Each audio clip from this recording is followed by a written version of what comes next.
All right, so we're gonna start bringing people out. He plays Coyote Bergstein. Please welcome Ethan Embry. You got it. He plays Bud Bergstein. Please welcome Baron Vaughn.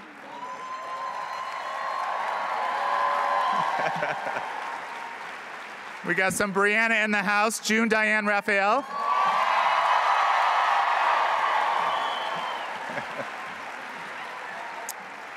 He plays Robert Hansen. Welcome Martin Sheen.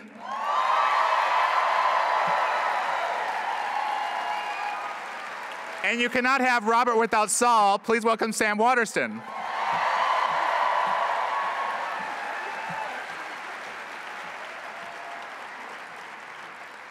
She plays Frankie Bernstein, Lily Tomlin.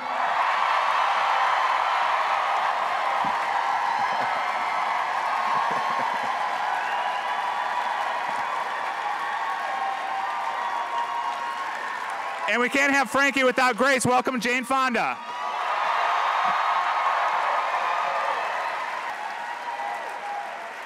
And we've also got some of the folks responsible for the show, executive producer and co-creator Howard J. Morris.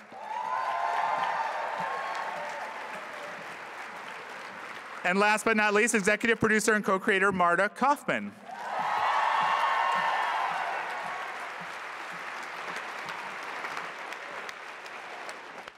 I just want to start at the very beginning. The show's been on 5 seasons already, but for those of us that don't know, how did the show come together, Marta and Howard? How did the idea come together? It was a series of, well, it started as a fluke. I don't even know if Jane and Lily know this story fully. I had lunch with Marcy Ross from Skydance, and she was telling me that Jane Fonda and Lily Tomlin wanted to do television. I thought she meant together. So I called my agent and I said, is it true that Jane Fonda and Lily Tomlin want to do a TV show together? And she said, I'll call you back, and called me back literally 20 minutes later and said, they do now. So once Jane and Lily were in the picture, actually the next step was, and I give full kudos to my daughter, Hannah Cantor, who is the one who actually came up with the idea of 2 women who didn't like each other, whose husbands fell in love. That was her idea. And then, yeah. Then Marta called me and she said 2 things that you always hope to hear. One is, so would you like to do a show with Jane Fonda and Lily Tomlin? And I said, yes. And then she said, well, I really want to do a show about older women and sexuality, so I thought of you. And I still don't know. I'm going to ask you right now at the PaleyFest, were you joking? Because we'd actually done a movie together that was about sexuality and cancer, but, it's a whole other thing. Well, Jane and Lily, when you first heard about this, or when you first decided you wanted to do television again, was this what you envisioned? Did you want to do a sitcom? You both have done drama, comedy, everything. What was your vision of what you wanted? Well, because Jane was involved, I was excited. I thought it would be great. And then Marta was involved, and Howard, they both have had hit shows. And I said, well, it'd be great to do. And I didn't have anything else to do, so. And we thought the premise was very funny. Yeah. Well, when you first start hearing some of the stories, because the show is adult, there's a lot of risque things that happen to your characters and other characters on the show. Was that something you wanted to be a part of the show, or were you surprised when you heard that there's a vibrator storyline coming? That sort of thing. Well, that was how many seasons in was that? 3? 2, second season. Yeah, the end. Well, that was a natural evolution. Wasn't it? Well, we'd already done Yam Lube. Oh, yeah, we had Yam Lube. I'd already eaten her Yam Lube, vaginal lubricant. I had wanted for decades to do something about older women that would bring older women in a vibrant way into a vibrant, that's the name of our, into our culture. and including sex. And I wrote a book about older people and sex. I gave it to all the writers so they could use it as source material, set it up, you know. So it's something that really appealed to me. Well, and of course, we couldn't envision anybody else playing Grace and Frankie, but was it always going to be Jane as Grace and Lily as Frankie? Was that ever a discussion? Did you play around with that at all? Don't tell us if there was. No, Okay. There was no discussion. Okay. Because we don't talk. It was written for them. Okay. And, you know, on top of, you know, Marta, given her credits and what she's done, on top of that, she's somebody that I knew would want to hire women as writers and directors and people of color and would welcome diversity. You know, it's not, and it's not something we have to argue. It just happens because that's who she is, and you too, I guess. I'm the older woman and sexuality guy. And did you both understand Grace and Frankie right off the cuff, just from the beginning, or did it take some time to kind of fill those shoes? How did you feel about playing the characters? Well, I think you, as any actor, you go into a role and it grows, and we've had 5 seasons. The first few were a little rocky for us. We weren't, I mean, I don't know that we were conscious that it was rocky, but when I look at myself, I think I was on uneven terrain. I think, though, I think some of that has to do with the process of going straight to 13 episodes rather than getting to do a pilot. The advantage is you go straight to 13 episodes. The challenge of it is you don't get a chance to feel your way through the pilot and learn everything. You're just automatically, you're going on to the next one and the next one. So there's more of a learning curve. Okay. And then Howard and Marta, who you saw as Grace and Frankie, did that evolve at all once you got to know Jane and Lily better? Like throughout that first season, did you start finding little things that you wanted to make sure became part of the characters? Well, it always, the actor always affects the character. And 'cause they're the ones who breathe life into it, and what they bring to it shades everything. So absolutely. And they were in, you know, when we were writing the pilot, we met with them several times, and you got a feel for their relationship, which is not quite Grace and Frankie, but it's a very funny relationship. Well, and as we saw in this... In the best possible way. You know. You have no idea. Well, as we saw in this episode, I mean, the Grace and Frank relationship is the core of the series, but one of the other long-standing relationships is Robert and Saul, right, everybody?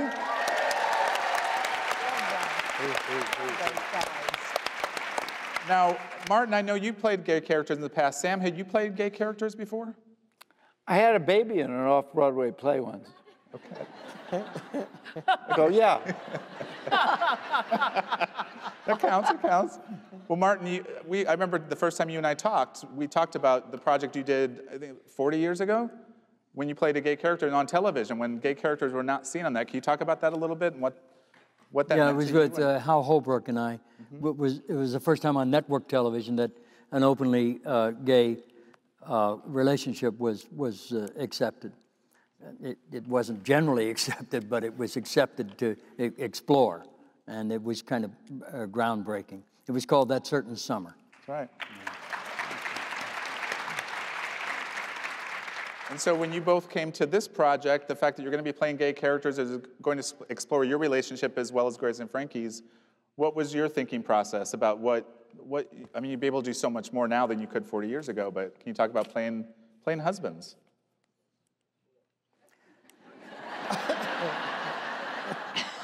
Well, the fact that it's Sam makes it possible and easy and very, very pleasant. And I hope, and you know very well what I mean.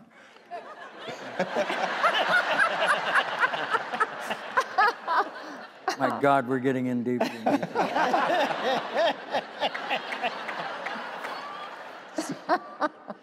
Well, Sam, what has your experience been playing this character? Well, I don't know whether this is your nature. Martin brings joy with him every morning, and so things that are that might be awkward or hard or difficult or strange to do are just infinitely easy to do because it's him. Oh, so now it's my fault. Yeah. It's also impossible and impossible to get along with. And Sometimes I take it a little too seriously. yeah. But Sam reminds me that. But in the morning, he's just fantastic. so yeah, really. I mean, but the other thing is, let's face it, this is a really great group of people. And, Yeah. Here, here. And that, so whatever they want to talk about is what I want to talk about.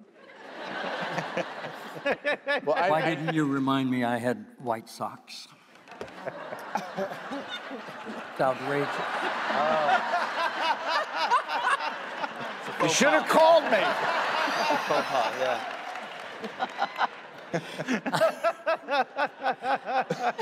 Honest to God, I had no idea till I sat down here. Just a good thing we have a wardrobe woman. Who takes Saturday off?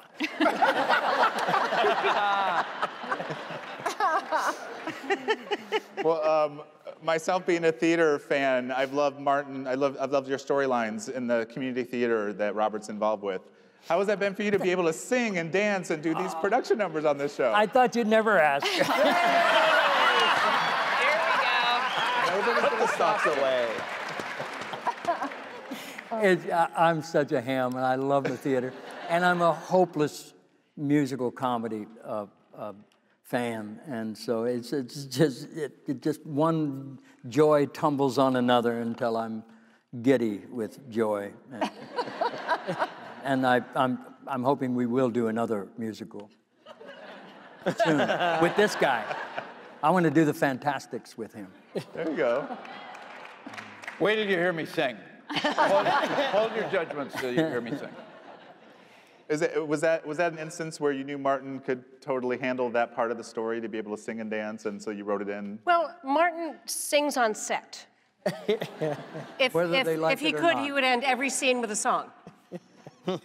So he sings on set, and we would hear him and think, we got to do something with that. And the character's looking for something to do with his life, and it was a perfect match. They thought it would help Martin get it out of his system.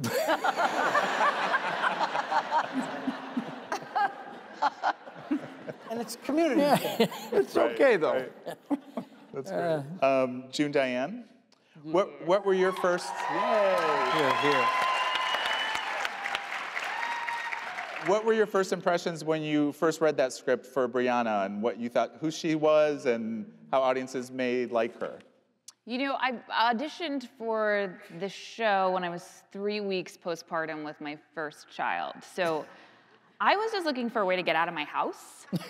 Just an excuse that seemed real. So I did see Jane, and I remember seeing Jane and Lily's name on the email, and I thought, I'll go there. I'll go to that, whatever that is. And then I read the sides, and I just learned them immediately, which I think is always a sign of good writing when you can just, it sinks in very quickly. So I learned the sides, and I don't know why I'm describing the audition process, but anyway, the point is, the character came very naturally to me. And I didn't feel, that it was hard to do, and I guess I'm a real bitch. But I'm okay with that, honestly. This was not I a case just of modeling the character on the person. No, I really enjoy the character so much, and I don't know, I love her so dearly, and I trust her so much with Marta and Howard, and it's been wonderful. But I don't know if I answered the question. I think you did. I did. Your Okay, impressions. great. Yeah, that sounds good. Were you ever worried that audiences might not like her as much because she's very abrasive? At least in the beginning, I think they've definitely softened her up, or we've seen more sides of her. But in the beginning, maybe not. In the beginning, were you concerned about that? Yeah, I'm not concerned about it because I don't really find likable women to be that interesting to me. But I'm serious when I say that. I think stuff out. No, I think I would be offended if someone said about me she's nice. Like, that's not interesting. So, is that terrible? I don't think that's terrible. So I find her I understand her heartbeat, and I think she's a wonderful person. I always have. So I guess I don't care what anyone else thinks about her.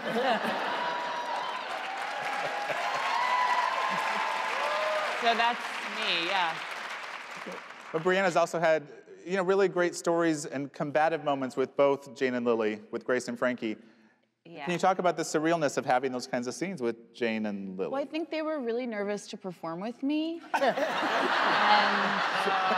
my goal was to just put them at ease. I'm a regular person. It's true, actually. It's true. She's so good, I was scared. I think in some ways I was so glad to have the character who is so bold and says what she thinks and has to come in with such confidence that it helped me, the person, break through whatever fears I had of working with such incredible women and legends, and Martin and Sam too. And Baron and Ethan, of course. Everybody Brooklyn. on this. And Brooklyn Decker, again.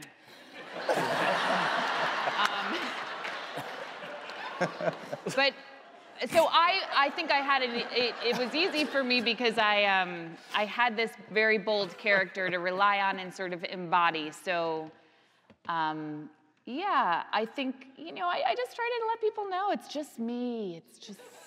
I'm just a regular gal. I take the trash out. I cook dinner for my kids. Don't be nervous.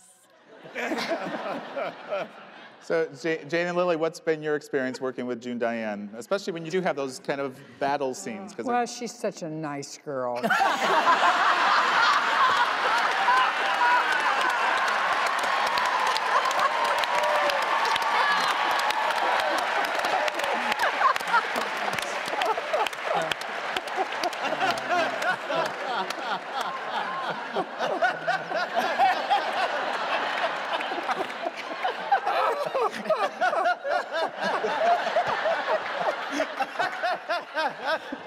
We talk She's about not, it all though. the time. We say, I hope the business doesn't eat her up.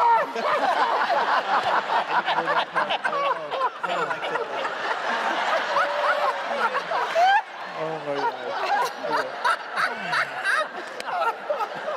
I see a group hug in our future. I think a group hug is coming.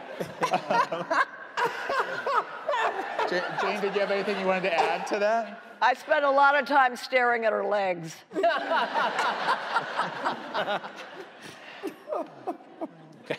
No, she's unique. She is.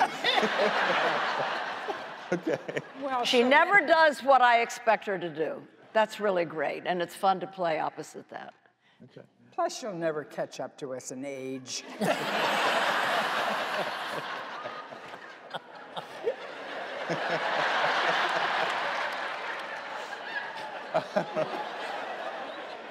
So Baron, I'm going to come to you. Was playing the son of Lily Tomlin and Sam Waterston on your bucket list? Yeah, it was on my bucket list, which I had in a completely different bucket. No, I mean, obviously I'm a fan of everybody on the stage, and one time I was telling this to Lily, discussing her laugh-in characters with her. Yes, some people. And of course she was confused as to how I knew what laughing was. And then she did the snort of Ernestine, and I almost literally broke down in tears. In that moment I was like, oh, this is very important to me. So yeah, it's been great coming to work to hang out with these people, and obviously Sam. First thing I did was I stole the way that he folds his arms. It's just my own thing. He folds his arms in a very specific way. Not now. When you've got a stern look on your face. Exactly. You see this hand goes up here, and I was just like, I'm just gonna keep that, and I just keep that as Bud, as a thing that Bud took from Saul. He does. He does. Very nice. Wow, it doesn't take much. Oh, I'll take it. Welcome to it. But Bud's also gone through a lot in the 5 seasons because now he's a father and he's in a relationship. Can you talk about just that journey? And I mean, I think it's great that the supporting cast has been given as much to do as Grace and Frankie and everybody else. You guys have really spread that over the seasons. We need all the help we can get.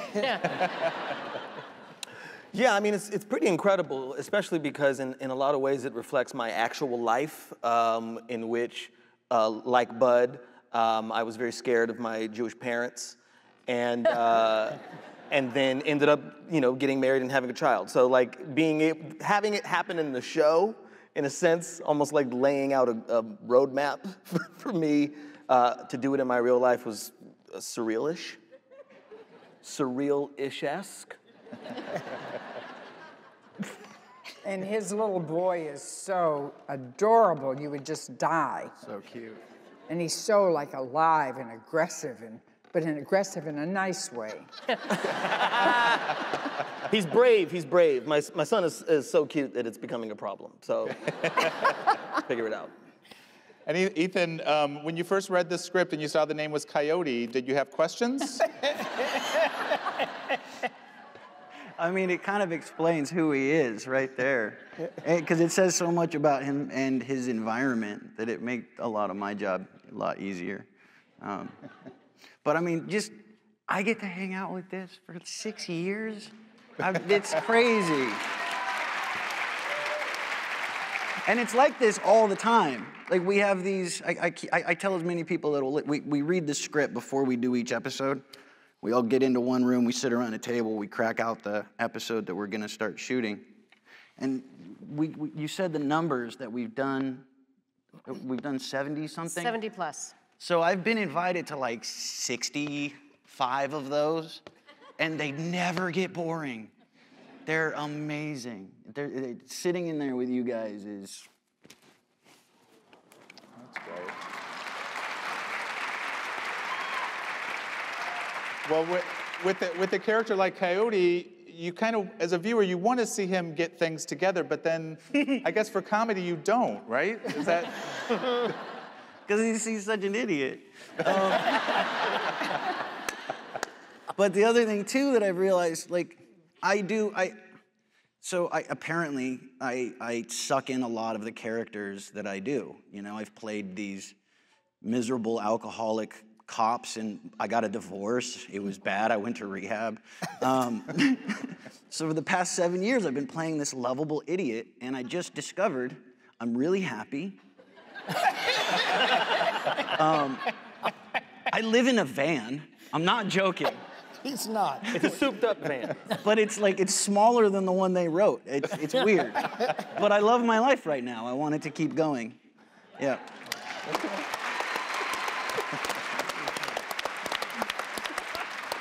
Well, that's true, though. It does rub off on you. It does. It really does. I'm not more neurotic, though. No. Okay. As funny as the show is, and we've been laughing a lot today, the show also hits on a lot of dramatic moments. Sometimes life and death, a lot of those things.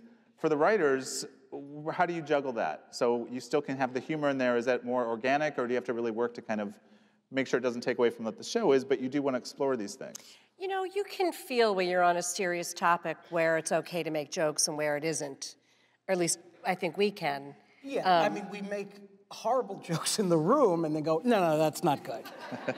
we shouldn't do that. But you find a level, but it's always been important to both of us that we sort of take those moments and really have them. We wanted the show as much to be funny as human and real. It's why we wanted to do a show about this topic. We wanted to keep it real. Making it funny is the easy part. For you. Well, and really, I was going to ask for the actors, is a day when you have very heavy, serious work tougher than a day where there's a lot of comedy or slapstick, anything like that? Like, which is more difficult? Comedy, Comedy. by far. Yeah. Yeah.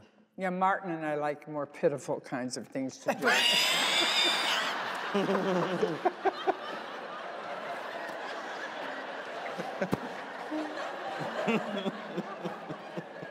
So last week was a great week.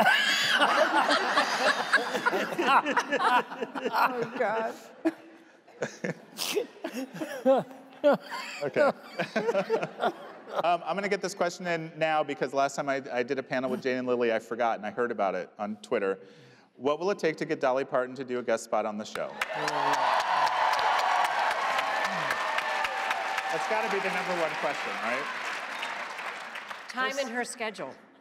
Okay. Yeah. She wants to. She tells us she wants to, but her schedule is... Okay. Everybody Daunting. tweeted Dolly, so she loosens up her schedule a little bit. Okay. I just want to get the question in because I knew it had to be asked.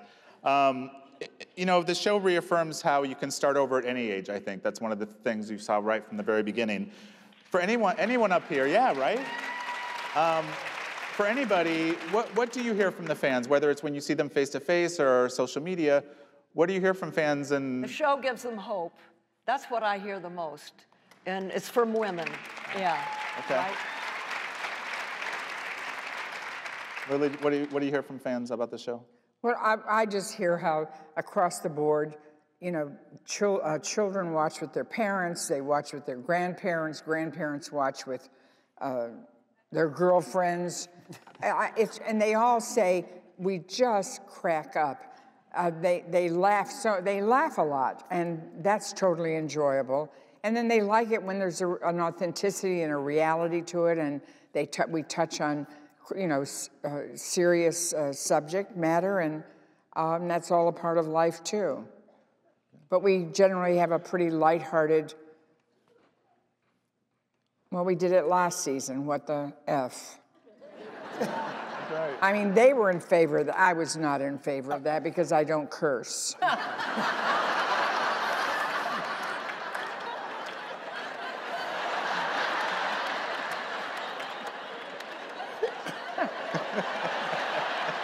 think you know. I know that. Sam, is it safe to say you hear different things from people than you did all the years you were on Law & Order and other projects? That's just what I was going to say. Never in all the time that I was doing Law & Order did anybody ever say to me, you play Saul. and they just crack up. It's so cool. It really is. It's the nicest possible thing that could happen after 20 years of grim. Putting all those people in jail and stuff. Jail. So punitive. On and on, I know. You know, when Saul did the first scene, or came on, when he read the script through, he came in, he was like a big puppy dog. And I said to Jane, because Jane had worked with him, I said, is this like the real Saul? Real Sam? And the guy he plays in the courtroom is a character? I said, because my God, he's so real. And every scene he did, he was like, I can't even do it. But and he says like, oh, and these oysters, they have their own little spoon. And it was just so incredibly mesmerizing, you know, and I said, oh God, I just love that Sam. Every single thing I know about comedy, I learned from her.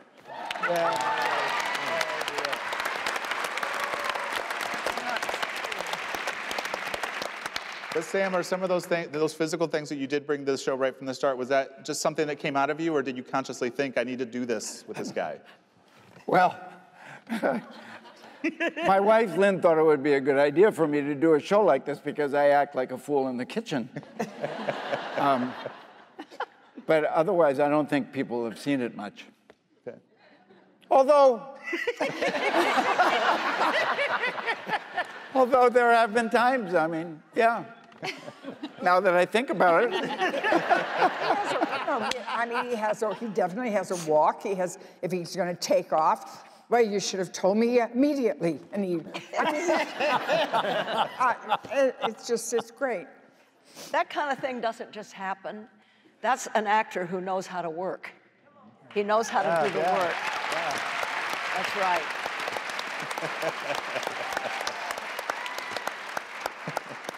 And Martin, you have so many great roles. What do you hear about this one? I'm sure people still talk about The West Wing with you and other things, but what do you hear about this one? You know what? Besides all the gratifying company and the experience, what is very disarming was the reaction of young people. I don't think any of us were expecting that, were we? The response I get, at least, and I think everybody else does too. The young people really respond to the show, which is very, very I think gratifying. it's all the weed. Right? What'd he say? Oh, yeah. Weed was all I heard.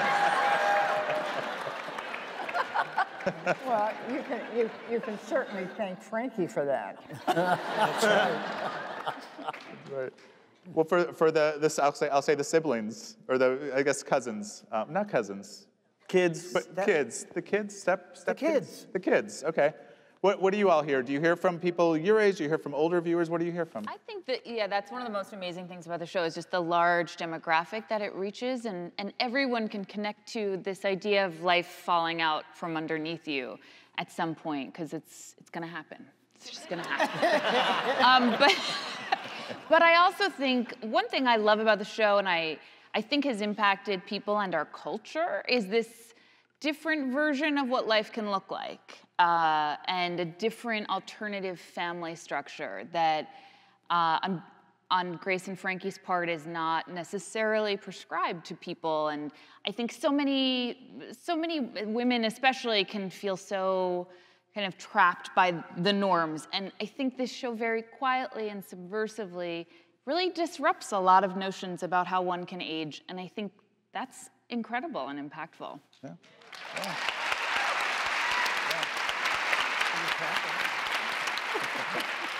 Baron and Ethan, anything to add? Jumping off of what June said, I travel a lot. So I'm always in a different city or on a plane, and I'm always amazed at the different kinds of people that come at me that love the show. Yep. And it's growing. It's becoming more and more over the past few years.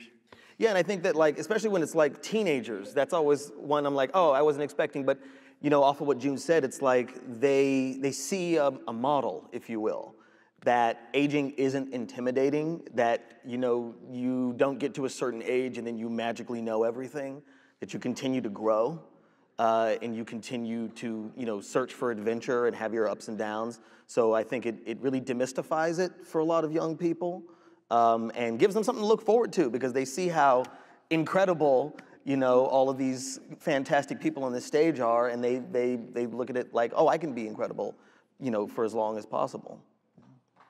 True. Yeah.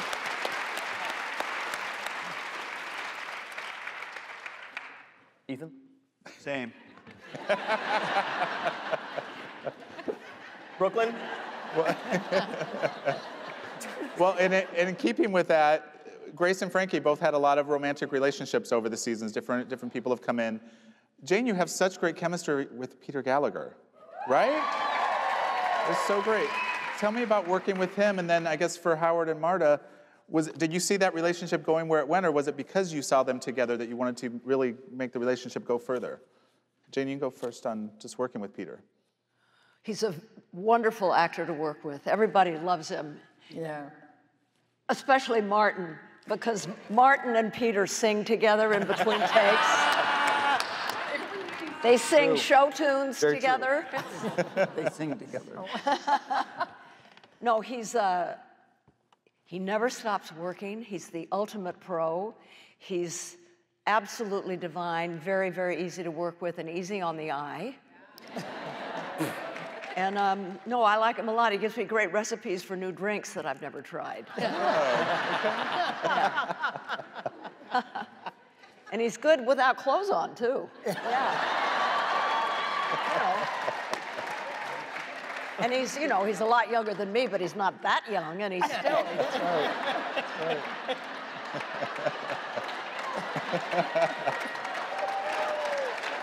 So, Marta and Howard, was that kind of how that character kind of evolved, just seeing that chemistry and what they could do together? Well, that definitely, yeah. I mean, you have to find the right person to give the character what they need, you know, sort of emotionally.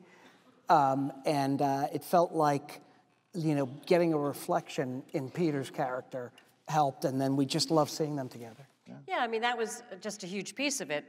You start on an arc and you never know until you get the actors together to see how it feels with them performing it.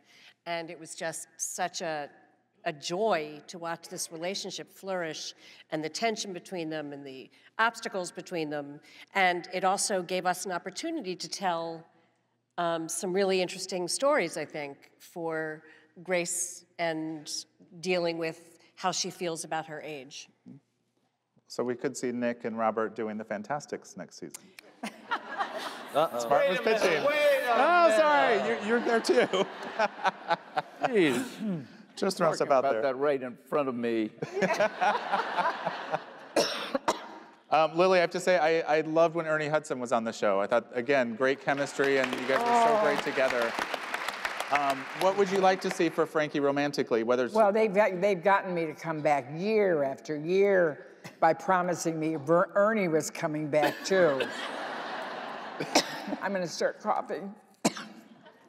Want some water? Not because of Ernie, but she has throat I think there's water. allergies. upstairs. You're not Water, the only right one. there. Oh, thanks. There we go. But talk about the Ernie Hudson character and. You know, that was. This happens all the time. Hyperactive airway.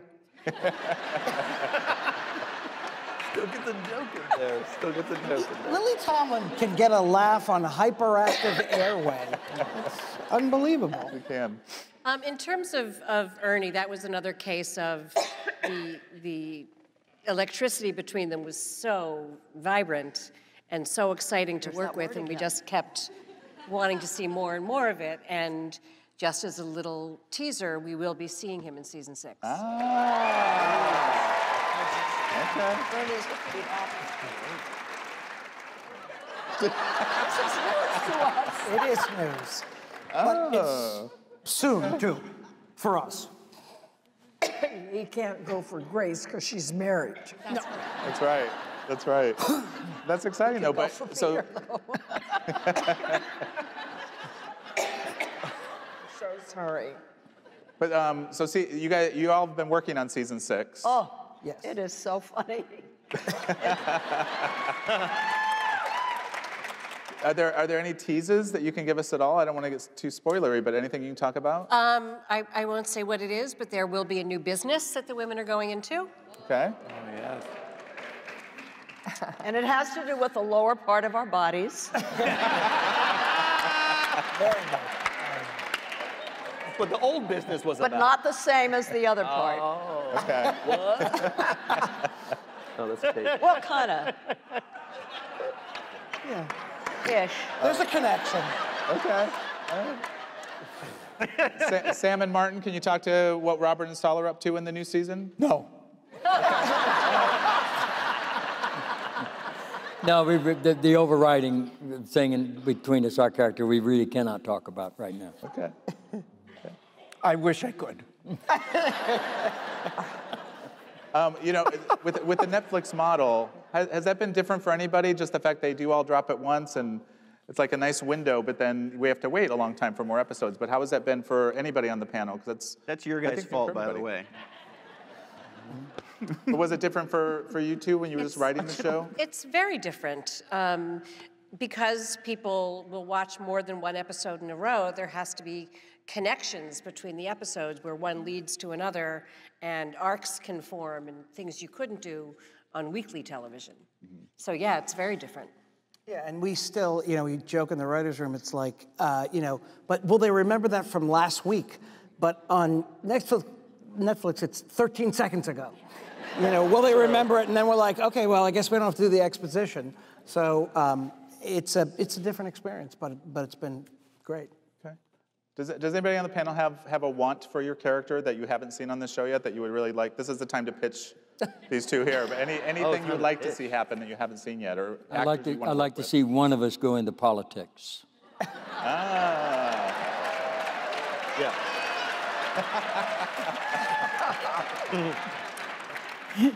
I'll give that Alexandria a run for her money.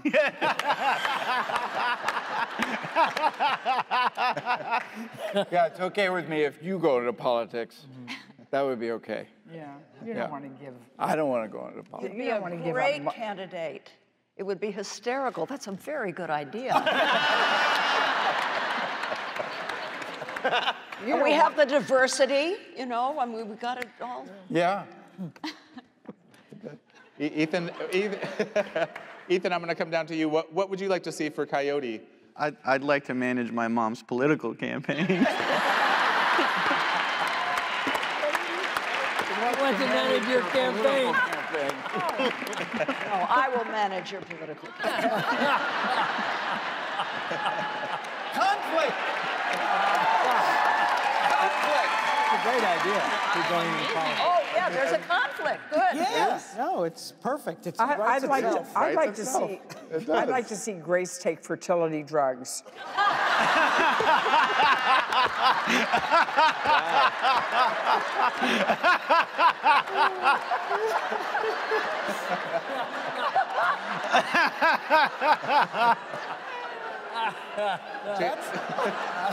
Jane, would you be up for that storyline? What? You're looking at me? Yeah, would you be up for that? I was in a gym once on a treadmill, and the news announced Jane Fonda, this is true, is in South Africa taking fertility drugs. I was 75. I'm not kidding. It writes itself. It does. ripped from the headlines. It is, exactly. Anything else anybody wants to pitch for your character? I was going to say family band, but I think family going into politics is basically the same thing. Okay, all right. Yeah, family band would be great.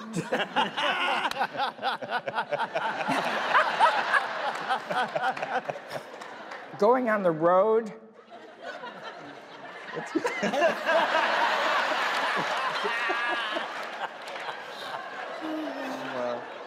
Just because you like to travel. Okay, we're going to get to audience questions in just a second, but June Diane, I want to see if you have anything that you would like to see Brianna go through. No, I think I'd like to see Brianna just take a Zumba class or something like that. I think would be really fun. Okay, world of possibilities. You could bring back hula dancing. Is this what every day on stage is like? Oh, yeah. Yeah. Okay. This is it. That's good. That's a good thing. It's lively. Okay. Well, It's great. I do want to say something about guest stars real quick. Yeah. Not only the fact that we have really great guest stars, but that all of our guest stars feel very welcome, which is something that a lot of guest stars that come to the show say. And as someone has guest starred on other shows, guest stars on our show feel really welcome. That's great. And that's a good point, because you from the beginning of the show, you've always used guest stars really well. Thank you. How do you do that as writers to make sure just the name of the guest star itself doesn't kind of overshadow what you want them to do in the show? It's all about the casting. Okay. And we have a really good casting director. Her name is Tracy Lillienfield. And it's all about casting the right person in the right role and making sure that it can be a character and it's not just an actor. Okay. Do you know what I mean? Yeah, yeah. Anybody you can talk about for season 6 besides Ernie Hudson? We do have Mary Steenburgen. Okay, that's good. Mary Steenburgen. Michael McKean. Yeah, Michael McKean. Great, great. Engelberg Humperdinck. Humperdinck. Yes. That's right. True story. That's amazing, okay. Yeah, he's playing I Bobby get so Darin. many, I forget. Nobody And we ever have tells me Millicent nothing. Barton, who's back as Joan Margaret. That's great. And I think she's here She's somewhere. I here. saw her. Millicent Martin, somewhere? Millicent Martin, oh my God. Isn't Millie? All right, we're giving you some prize. She's around. She's around. Awesome. Was here. Oh, there she is, yeah.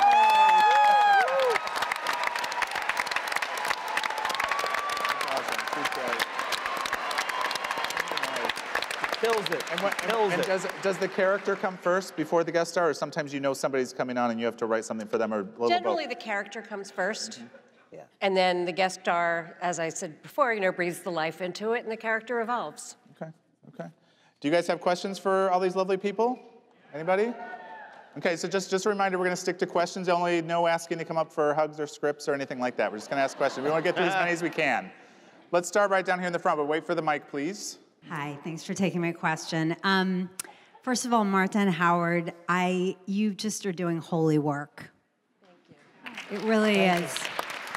It's in a society that we live in that dismisses age 50 and up in general. It really is just so important, and I'm so proud to have my kids and just the younger generation see it. So thank you so much for that. Thank you. And for all of you and the work you do. My question is for Jane. I know lots of people in this room have been watching you and growing with you and loving you for your whole life. And this is a personal question, and not to put you on the spot, but what do you think is most important in life? So we're starting off with an easy one. Just a little one. Quick question. And I know you've thought a lot about it because you write about it, and many of us have read about your thoughts all throughout your life, but you're in a unique moment in your life now, and It's called old, yeah. no, I wise. guess that, I think the most important thing is just to try to be our best selves. Find out what that is and then try to be it. And fake it till you make it.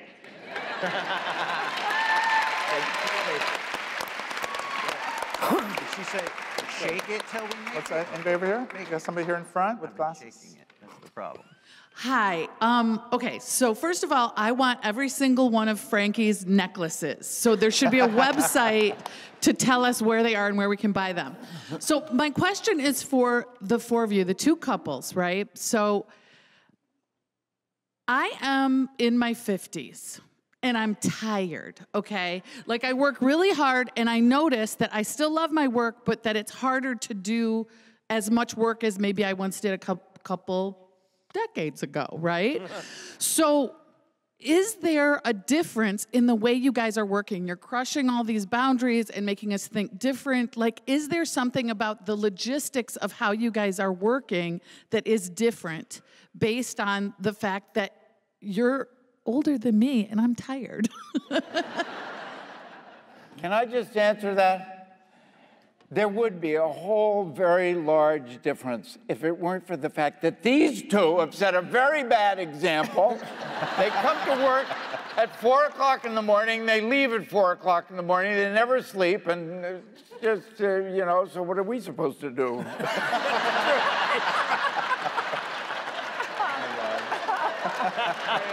He's right. True that.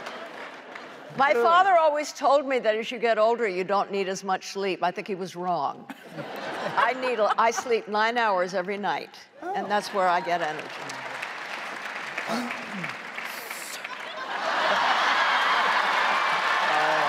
What did she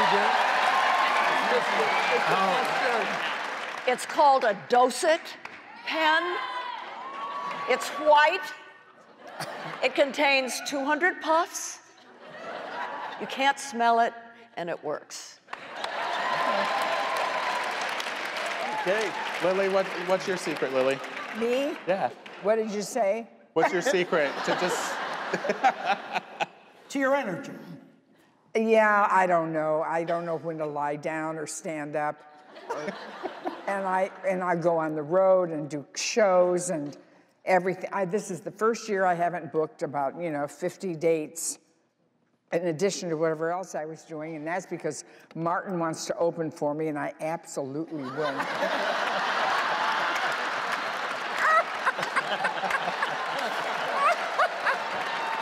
And this is the only tactful way to avoid it. It's the only alternative. He talks about it all the time. So I'm going to start again.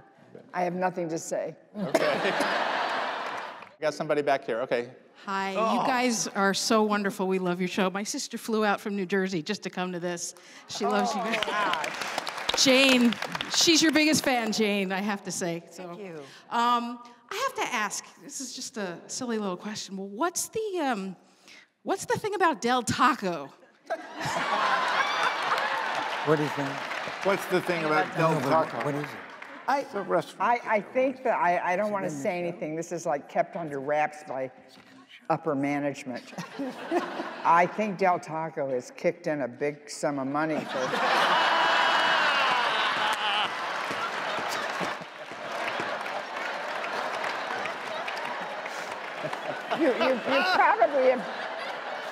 You've probably heard of product placement. Well, we have to eat it on top of it. And what I got for it was a coffee cup that has my name on it that says Del Taco. And then my name is real small. You got one too, didn't you? Yeah, same thing, small name.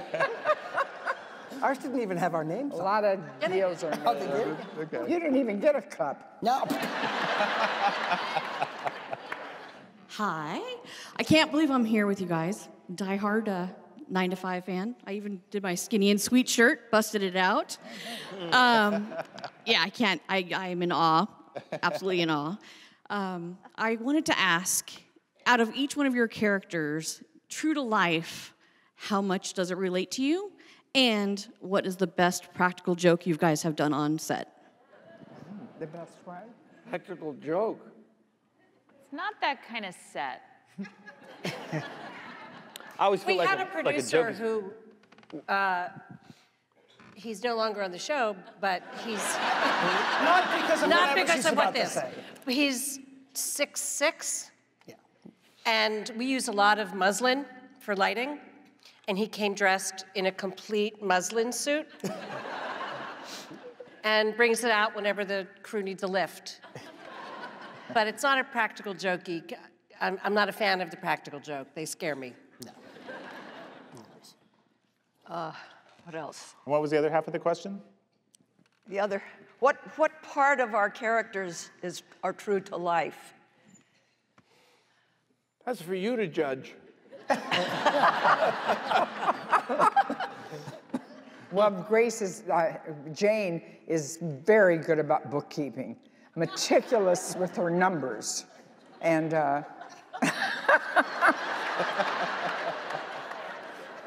we don't know what's true to life. What's life? I like martinis.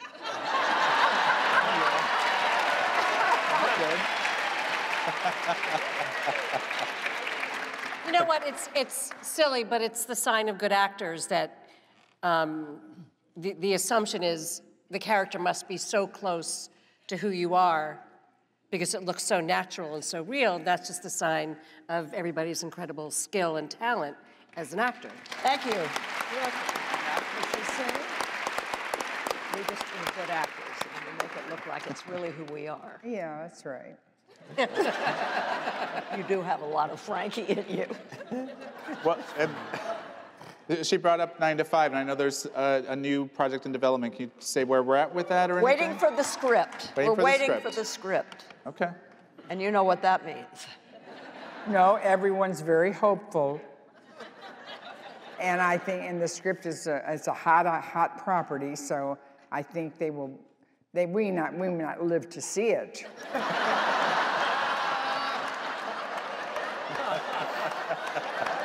Okay. All right, we have time for maybe one more question. We're gonna go over here. Hi, this is kind of for everybody. There are so many brilliant, hilarious characters on this show. It's so hard to pick a favorite, but I was wondering who your guys' individual favorite character is. Who cracks you up the most? Well, Frankie. Frankie. Frankie cracks me up. No, I think, oh God, it's just like you say. It's very, I can't pick one because these two have such moments together. And like when Martin wore those pilgrim shoes, or whatever they were they pilgrims? No. Well, they had buckles. Oh, from 76, Yeah. 1776. Yeah, I guess they were post-pilgrim. Post-pilgrim. I mean, there's just so many. I mean, when Grace like banged her head against the wall, and I mean, Brianna just says something, you know, dry and acerbic and off-putting, and the boys are so. I mean, I just know them. They just make me laugh. They have little incredible moments of essence. Good. Anybody else? I think it's hard to choose a character necessarily, but one of my favorite moments that I rewound and watched a number of times and think about often is when they're robbed, and one of her immediate reactions is to go hide in the ocean. And she runs. And her physicality in jumping over that fence just makes me cry. It's so funny. Great. Well, unfortunately, we're out of time, but thank you, everybody here on stage, and thanks, everybody, for being here.